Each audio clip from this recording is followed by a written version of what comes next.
Hello friends, radiography इन हिंदी में आपका स्वागत है। एमपी पेब के पेपर सॉल्यूशन के सेकंड पार्ट में मैं आपके सामने 10 क्वेश्चन लेकर आया हूँ जिनको मैं आपको सॉल्व कराऊंगा। तो आज का प्रथम क्वेश्चन है, the final film in the radiography is in the form of. Radiography में जो फाइनल फिल्म होती है वो किस रूप में होती है? Positive, negative, neutral, A and B. तो रेडियोग्राफी में जो फाइनल फिल्म होती है वो नेगेटिव फॉर्म में होती है। रेडियोग्राफी के अंदर जो एक्सरे जो फिल्म बनती है वो नेगेटिव फॉर्म में होती है। इसे हम वाइट बोन इमेज भी कहते हैं क्योंकि इसमें हाई डेंसिटी की स्ट्रक्चर वाइट दिखाई देती है तथा लो डेंसिटी की स्ट्रक्चर ब्लैक दिखाई देती है। इसे हम वाइट बोन रेडियोग्राफी या वाइट बोन इमेज भी कहते हैं। इमेज इंटेंसीफायर में इमेज इसकी रिवर्स होती है, जिसमें हाई डेंसिटी स्ट्रक्चर होती है जैसे बोन वो ब्लैक दिखाई देती है तथा लो डेंसिटी स्ट्रक्चर जैसे एयर वो वाइट दिखाई देती है, इसलिए इसे ब्लैक बोन रेडियोग्राफी भी कहते हैं। नेक्स्ट क्वेश्चन है, which option best explains transformer law. Transformer law को कौन सा ऑप्शन सबसे अच्छे से एक्सप्लेन कर रहा है? Product of current and KVP and time. KVP time and जो करंट केवीपी तथा टाइम का प्रोडक्ट है वो ट्रांसफार्मर लॉ ये नहीं होता है। सेकंड है, the voltage in the two circuits is proportional to the number of turns in the two coils. ये ट्रांसफार्मर लॉ होता है। VP upon VS is equal directly proportional I N P upon N S. तो second option सही है कि दो circuits में जो वोल्टेज होता है वो उनके टर्न्स के क्या होता है? प्रोपोर्शनल होता है। थर्ड है, for every action there is an equal and opposite reaction. ये भी एक लॉ होता है लेकिन ये ट्रांसफार्मर लॉ नहीं होता, ये न्यूटन का लॉ कहलाता है। न्यूटन के जो वेलोसिटी रूल कहलाता है। Intensity is inversely related to the square of the distance from the, ये इन्वर्स स्क्वायर लॉ होता है। तो ट्रांसफार्मर लॉ कौन सा हो गया? सेकेंड ऑप्शन ट्रांसफार्मर लॉ को एक्सप्लेन कर रहा है। नेक्स्ट क्वेश्चन है, regarding rectifier which of the following statement is said to be correct. Rectifier के रिगार्डिंग में कौन सा स्टेटमेंट करेक्ट है? सबसे पहले मैं बताना चाहूँगा, रेक्टिफायर एक डिवाइस होती है जो एसी करंट को डीसी करंट में चेंज करती है, एसी करंट को डीसी करंट में परिवर्तित करती है। तो चलो हम इसके ऑप्शन देख लेते हैं। Voltage increases is proportional to the turn ratio, ये नहीं है, ये ट्रांसफार्मर के लिए लागू होता है, ये रेक्टिफायर के लिए नहीं है। It works only in direct current, ये सिर्फ डायरेक्ट करंट में ही काम करता है, नहीं, ये भी सही नहीं है। ये एसी करंट को डीसी करंट में कन्वर्ट करता है। It is an electronic device that allow current flow in only one direction, ये सही है, ये करंट को सिर्फ एक ही डायरेक्शन के अंदर प्रभावित होने देती है। Fourth, it converts direct current to alternative current, ये क्या करती है? डीसी करंट को अल्टरनेट करंट में कन्वर्ट करती है, ये गलत है। ये एसी करंट अल्टरनेटिंग करंट को डायरेक्ट करंट में कन्वर्ट करती है। नेक्स्ट क्वेश्चन है, imaginary vertical plane passing through the body parallel to the median plane is called.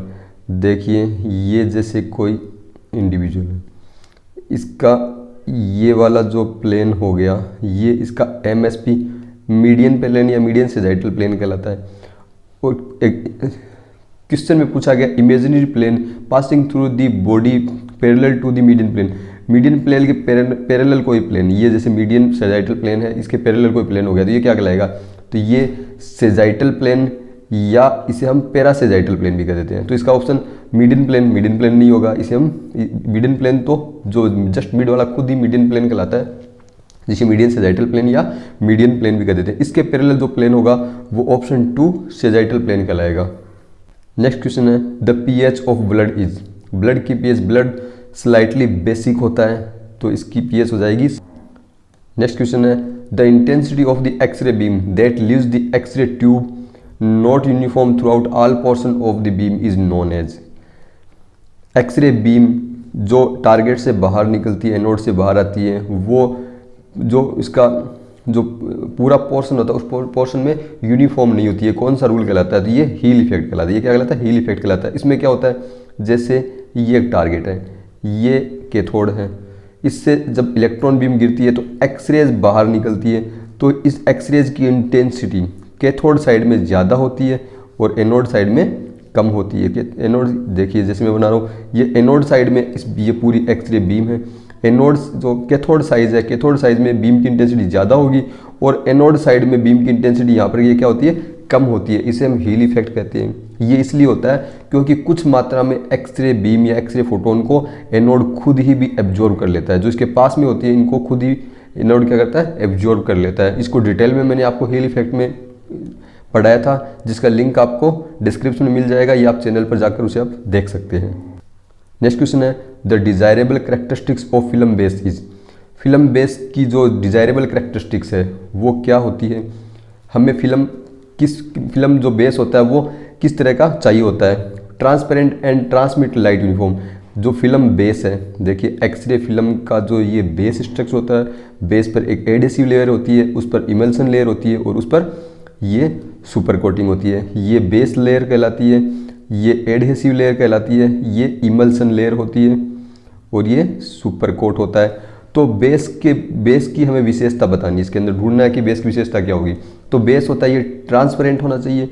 ये ट्रांसपेरेंट मतलब इस पर गिरने वाली लाइट एकदम से इसके पार चली जानी चाहिए, ये कोई लाइट इफेक्ट उत्पन्न करने वाला ना हो।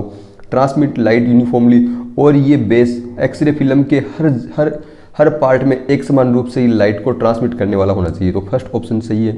नॉन यूनिफॉर्म इन थिकनेस में नॉन यूनिफॉर्म होना चाहिए, गलत। हमें थिकनेस में यूनिफॉर्म बेस चाहिए जो हर जगह जिसकी थिकनेस एक समान हो। फ्लेमेबल यानी ज्वलनशील होना चाहिए, ये बेस को ज्वलनशील नहीं होना चाहिए। जो सबसे पहले जो सेल्यूलोज नाइट्रेट बेस लिया गया था, जो ग्लास जो बेस था उसके बाद में वो फ्लेमेबल था और उसको इसीलिए उसको रिप्लेस किया गया था सेल्यूलोज ट्राइएसिटेट और पॉलिएस्टर से, क्योंकि वो बहुत ज़्यादा फ्लेमेबल था, ज्वलनशील था। स्टेबल चाहिए होता है, अनस्टेबल नहीं होता। तो इसका ऑप्शन फर्स्ट, इसका ऑप्शन सही है। नेक्स्ट क्वेश्चन है silver halide crystal are present in the.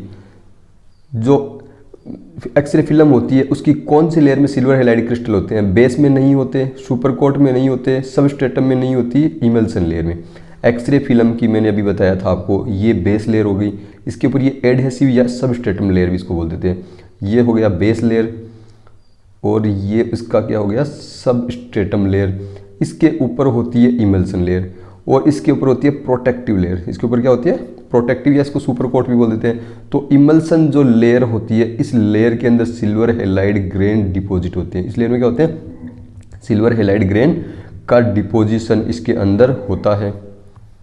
Next question है energy that passes from one location to another. Energy जो एक लोकेशन से दूसरी लोकेशन पर जाती है and can have many manifestations, और जो अलग अलग बहुत सारे रूपों में उपस्थित हो सकती है, वो क्या कहलाती है, रेडिएशन। वो क्या कहलाती है, रेडिएशन। देखिए एनर्जी का ट्रांसफर एक जगह से दूसरी जगह तक conduction, convection and radiation, conduction, convection and radiation के थ्रू हो सकता है। लेकिन कंडक्शन में एनर्जी एक जगह से दूसरी जगह जिस रूप में जाएगी वो उसी रूप में उपस्थित होगी, कंडक्शन में भी उसी रूप में होगी। लेकिन रेडिएशन के अंदर ये अलग अलग रूप में, जैसे हीट एनर्जी में, लाइट एनर्जी में अलग रूप में भी दिखाई दे सकती है। तो इसका आंसर होगा रेडिएशन। आयनाइजिंग, रेडॉन और नॉन आयनाइजिंग, ये इसका आंसर नहीं होंगे। नेक्स्ट क्वेश्चन है is a vascular connective tissue present in the cavity of bone which differs in compensation in different bones at different and. Body cavity के अंदर जो connective tissue पाया जाता है वो बोन मेरो कहलाता है और ये अलग अलग एज में इसकी अलग अलग पार्ट में इसकी जो कंपोजिशन होता है वो अलग अलग होता है, इसकी मात्रा अलग अलग होती है। अगले चैप्टर में मैं आपके लिए 10 क्वेश्चन और लेके आऊँगा। तब तक के लिए धन्यवाद।